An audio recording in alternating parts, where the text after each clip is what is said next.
Aujourd'hui, je vais faire quelque chose que tous les professeurs de français ont déjà fait, surinterpréter. Verbe transitif du premier groupe, interpréter abusivement, vouloir trop interpréter même quand c'est impossible. SCH nous a sorti l'un des meilleurs albums de l'année 2024, Julius 3.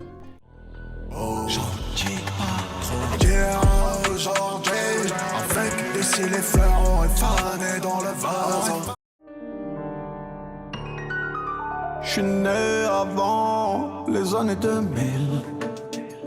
Je veux voir voler les automobiles. Mais aujourd'hui, on ne va pas parler de la chanson la plus connue de cet album, 2000, mais nous allons parler de La pluie. Et la vie devient si volatile que le vent seul pourrait s'arracher nos âmes. Ma mère pleure des souvenirs qui ne sont plus que des souvenirs. Ma rage pleure, je m'en sors donc elle pense. Le bruit de la pluie sur les feuilles mortes à la fin de l'automne. La rosée des larmes sur les manches des chemises blanches.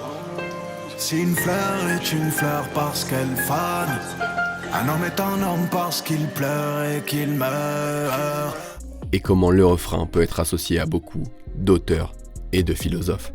Alors, je ne pense pas que SCH ait lu toutes les fleurs du mal de Baudelaire, étudié tout Schopenhauer ou lu tout Hugo, parce que même moi, je ne l'ai pas fait. Mais quand SCH dit « une fleur est une fleur parce qu'elle fane », un homme est un homme parce qu'il pleure et qu'il meurt, je pense qu'un homme l'a déjà dit il y a longtemps.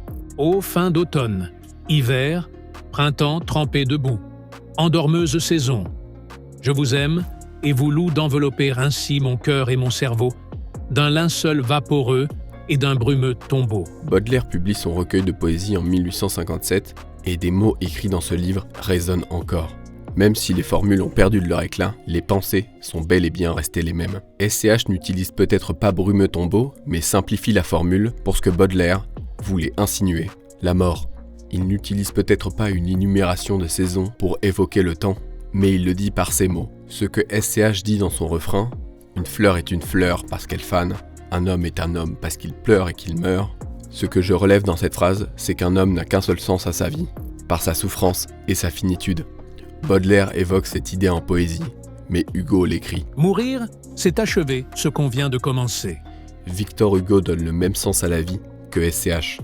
Est-ce que SCH a lu tout Baudelaire et Hugo ? A-t-il rien inventé ? A-t-il pris des mots qui n'étaient pas à lui pour les mettre sur une production en C mineur ? Bien sûr que non. Il pense, il écrit, il n'a peut-être aucune notion de ses écrivains.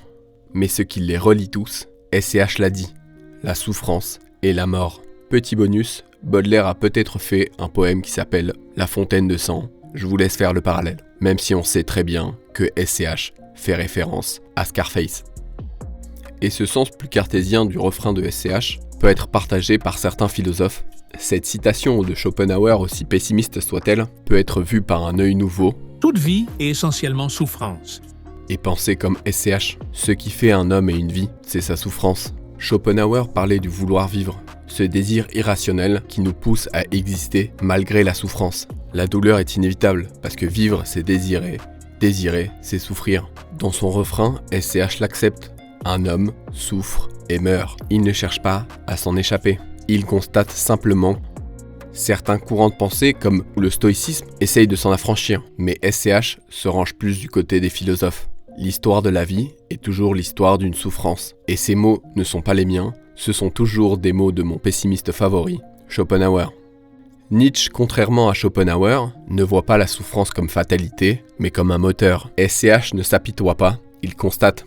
Il accepte la pluie, la tristesse et la fatalité de la mort. Vous connaissez le mythe de Sisyphe ? Si vous ne voyez pas, c'est un homme condamné à pousser un rocher en haut d'une montagne. Et pour Schopenhauer, Sisyphe est condamné. Mais pour Nietzsche, Sisyphe, s'il a accepté sa condition, il peut être heureux. Donc, la vraie question, c'est est-ce que SCH voit Sisyphe heureux ou condamné ?